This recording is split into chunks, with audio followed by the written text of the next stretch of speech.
राजा साहब मूवी की कहानी शुरू होते है एक छोटे से गांव से, जहां राजा नाम का लड़का यानी प्रभास एक सीधा साधा और दिल का अच्छा लड़का है। राजा अपने दादी अम्मा के साथ रहते हैं। उसकी दादी को अल्जाइमर की बीमारी होती है, इसलिए वह अक्सर अतीत की बातें याद रखती है। प्रभास की दादी अम्मा हर समय अपने पति कनक राजू को याद करती है, जो कई साल पहले अचानक गायब हो गए थे। राजा अपने दादी से बहुत प्यार करते हैं और वह उन्हें हमेशा खुश रखने की कोशिश करता है। लेकिन दादी का एक ही सपना होता है कि उनका पोता राजा किसी तरह उनके पति को ढूंढकर वापस घर ले आए। राजा भी अपनी दादी को इस इच्छा को पूरा करना चाहता है। एक दिन राजा को एक पुरानी डायरी मिलती है। इस डायरी में उसके दादा कनक राजू के बारे में कुछ रहस्यमयी बातें लिखी होती है। डायरी में एक जगह का नाम लिखा होता है, हैदराबाद के बाहर एक पुराना महल। डायरी में यह भी लिखा होता है कि जो इस महल के भीतर जाता है वह वापस नहीं आता। लेकिन राजा डरने वाला नहीं होता है। वह सोचता है कि अगर उसके दादा सच में वहां गए थे तो उसे भी उस जगह जाकर सच्चाई पता करनी होगी। राजा अपने दोस्तों के साथ हैदराबाद जाता है। वहां पहुंचकर उन्हें उस पुराने महल के बारे में अजीब अजीब बातें सुनने को मिलती है। लोग कहते हैं उस महल में भूत है। रात में वहां से खींचने की आवाज़ें आती है।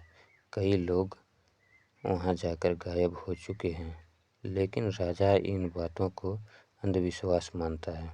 एक रात राजा और उसके दोस्त उस महल में जाते हैं। महल बहुत पुराना और डरावना होता है। दरवाजे अपने आप खुलते और बंद होते हैं। कमरों में अजीब आवाज़ें गूंजती है। जैसे ही राजा अंदर जाता है उसे ऐसा लगता है जैसे कोई अदृश्य शक्ति उसे देख रही हो। अचानक महल के अंदर एक बड़ी तस्वीर गिर जाती है। तस्वीर में एक आदमी की फोटो होती है। जब राजा ध्यान से देखता है तो वह चौंक जाता है, क्योंकि वह फोटो उनके दादा कनक राजू की होती है। अब राजा को समझ आता है कि उसके दादा इस महल से कोई गहरा रिश्ता है। धीरे धीरे राजा को पता चलता है कई साल पहले उसके दादा इस महल के मालिक थे। लोग उन्हें राजा साहब कहते थे। लेकिन इस महल में बहुत बड़ा हादसा हुआ था। एक तांत्रिक और काली शक्तियों के कारण इस महल में एक खतरनाक आत्मा पैदा हो गई थी। उस आत्मा ने पूरे महल को शापित कर दिया। जैसे ही राजा इस सच्चाई को जानने लगता है, महल में अजीब घटनाएं होती लगती है। लाइट अपने आप बंद हो जाती है। दीवारों पर खून के निशान दिखने लगते हैं। एक औरत की डरावनी हंसी सुनाई देती है। राजा के दोस्त डर जाते हैं, लेकिन राजा सच्चाई जानने के लिए वहीं रुकने का फैसला करता है। फिल्म में आगे राजा की मुलाकात 3 लड़कियों से होती है। इनमें से एक लड़की राजा की मदद करती है और धीरे धीरे दोनों के बीच प्यार हो जाता है। लेकिन महल में होने वाली भूतिया घटनाएं उनकी ज़िंदगी को खतरे में डाल देते हैं। एक दिन राजा को एक गुप्त कमरा मिलता है।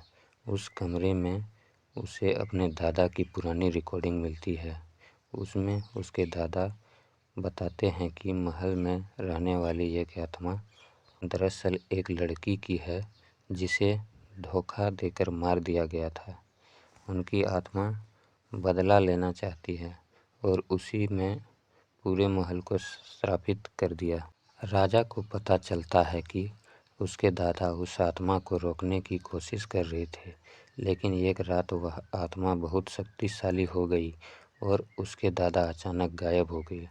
कई लोगों को लगा कि कनक राजू मर चुके हैं, लेकिन सच्चाई कुछ और होती है।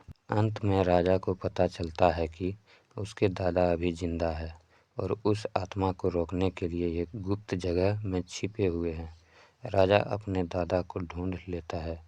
दोनों मिलकर उस आत्मा का सामना करते हैं। एक बड़े तांत्रिक अनुष्ठान के जरिए वे उस आत्मा को हमेशा के लिए ख़त्म कर देते हैं। महल से श्राप खत्म हो जाता है। राजा अपने दादी को उनके पति से मिलाता है। दादी की आंखें में खुशी के आंसू आ जाते हैं। राजा और लोग महल का नया मालिक कहते हैं।